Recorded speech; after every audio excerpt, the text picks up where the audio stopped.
Alright, welcome back dito sa ating tutorial. At sa unang mga video natin ay natutunan mo na paano mag-register ng account, paano mag-activate at paano mag-additional ng second, third, and fourth account mo. So ngayon dito sa video na ito ay ituturuan naman kita paano mag-place ng order, mag-fill up ng form para maipaship na yung product mo, ang items. So itong mga video na ito ay para ito sa mga new members. So once na okay na, tapos na yung activation ng account mo, tapos na yung pagpa-ship ng mga product mo, once na tapos na lahat yan, ang next step naman natin na pag-aaralan is paano mo naman i-handle yung mga new members mo na sasali sa'yo. Okay? So, ang kagandahan dito sa ating team dahil mayroon tayong step-by-step tutorial since the beginning ng pag-join mo sa pag-registration ng account mo, pag-register at pag-fill up ng form pagpapaship hanggang sa pag-manage ng mga new members mo. Okay, so ready ka na? So ngayon, tuturuan naman kita paano natin ipapaship yung ating product.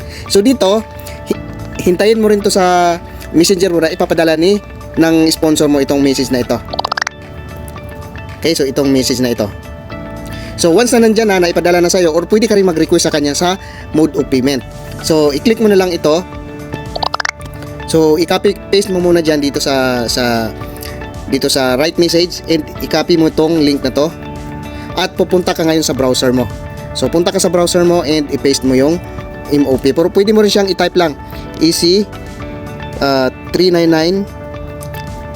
Ito, lumabas na siya. EC399.com/MOP. Ayan. So yan na rin yan. So ngayon meron kang makikita dito na nagbi-blink na Pay Now. I-click mo na lang yan. So ito. So click mo yung Pay Now na yan. Okay. So, pwede mong hindi na panoorin itong tutorial dito. Okay? Kasi meron naman na itong tutorial. Pero kung may time ka, pwede mo rin siyang panoorin. Okay? So, once na natapos mo nang panoorin itong video na to, itong nasa website, yan, pwede mo rin siyang panoorin. And then, click mo na itong naintindihan ko na nagbi-blink na button. So, pag-click mo dyan, is mapupunta ka na rin dito. Okay? Ayan na. So, hindi ka na magbabayad, hindi ka na magsasend kasi tapos ka nang magbayad. Okay? Ngayon, mag-fill up ka na dito sa form ng magre-receive ng product. Ikaw ba or yung family member mo kung ikaw ay nasa ibang bansa, so ilagay mo dito. So yung username mo, yung ginawa natin na 001 mo. Ayan. Then yung full details mo, ilagay mo dito. So kung sino yung magre-receive, yung phone number, so wag mong kalimutan yan. So dito sa upload ng proof of payment, okay, i-upload mo dyan yung resibo. Hingin mo rin dyan dun sa sponsor mo o dun sa upline mo. For example, ang binayad mo nung una ay 399 and then nag-send ka ulit ng 1297 para sa additional 3 accounts, yun lang yung i-upload mo. Okay? Pero kung halimbawa isang account ka lang, hingin mo sa sponsor mo yung pinadala niya sa office na screenshot ng GCash at i-upload mo dito. Okay? Itong guide na to ay para ito dun sa nag 4 accounts na nag-additional ng 3 accounts na pinadala dun sa sponsor. Okay? So, upload a proof of payment. So, click mo tong media picker. So, lahat naman na tayo, marunong na tayo gumamit ng ganitong klaseng system. Okay? So, i-upload mo dito yung resibo. So, hanapin mo dito sa mga images mo, sa picture mo, yung resibo. And then, i-upload mo lang dyan. And then, package amount. So, dito, for example, naka-isang account ka lang, ito yung piliin mo. Yan. Pero kung halimbawa 4 accounts ang kinuha mo, nag-additional ka ng pang 3 accounts, yung pinadala mo sa sponsor mo, ito yung piliin mo ngayon. Okay? Ayan. And then, i-click mo lang to dito sa part na to. Kailangan na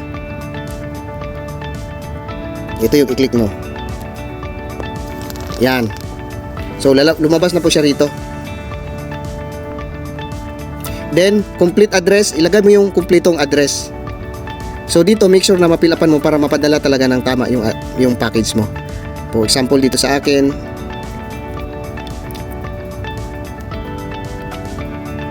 okay. And then, product notes. Okay. Dito, kung ano yung product list na kinuha mo. For example, 1 is spirulina, perfume, essential oil, and pwedeng iwas. So, depende na sa iyo yan kung ano yung pinili mong product. Basta, mamimili ka dun sa 6 na options na yon. Okay. Since na okay na yan, na-type mo na yan dyan, pwede ka pang maglagay ng notes dito. So, kunin mo tong message na ito na galing dun sa sponsor mo. Ito. For example, ang unang pinadala mo is 399 lang, and then nag-additional ka ng 1197 para sa additional 3 accounts mo. Itong message na ito, i-indicate mo ito. Okay? Kunin mo yung link message na yan, isi-send yan ng upline mo. I-copy mo lang siya, and then ilagay natin dito.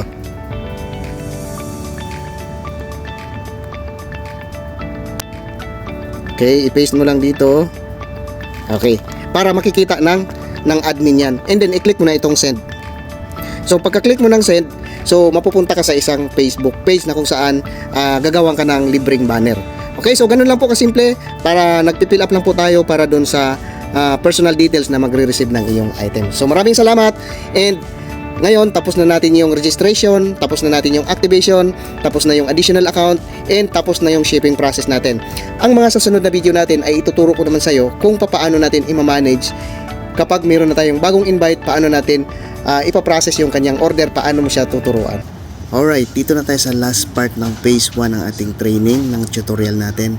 Once na successful na yung pag-fill up mo ng form para sa shipping process ng items mo, ay mapupunta ka dito sa page na ito, itong Millionaire Circle System. At mag-welcome siya dito at gagawa ka na ng personal na banner mo, and sundan mo lang yung instruction. Okay? And then, mag-send ka rin dito ng itong message na ito, request for activation of my additional account na Herman 001, 02, 003, 004, kung ano yung additional account na nilagay mo. Okay? Para sisindan po yan ng e-wallet or e-cash ng admin ng ating system. Okay? So, congratulations, and once again, this is Coach Herman Dano, at see you sa phase 2 ng ating training.